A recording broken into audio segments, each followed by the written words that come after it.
हाय जिमा संभली मुई बरगड़े स्वागत कर मोरा गोटे मिनी ब्लॉग के तो ब्लॉगटा स्टार्ट होचे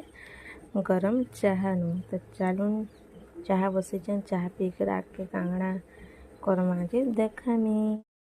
तो चाहा पी सारा पर एटा आनी थीसन मोर बरगड़िया घिनी कर आनी थीसन भाई अंता सारा मोर आड़े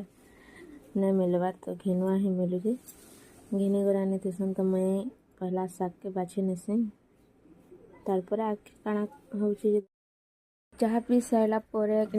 नुआ खाई लगे सब डबा डुबी धुआ धुई करवार थी तो यहाँ सब के पूरा सफा कर देख धुई आनी है यहाँ इने जेन सामान मैंने थिला कि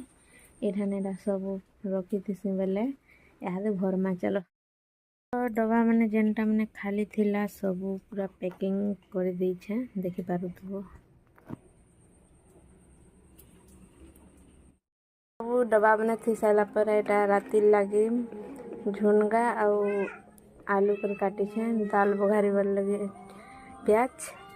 इने देछे कढ़ाई रे तेल तो लास्ट के खाई थी आलू चिप्स संगे कुरकुरी आ मोर वीडियोटा के एंड करुछे तो वीडियो भल लागले दया करी लाइक करबो कमेंट करबो शेयर करबो आ सब्सक्राइब करी बेल आइकन के भी बजे नबो रहनी जेमा समले नमस्कार।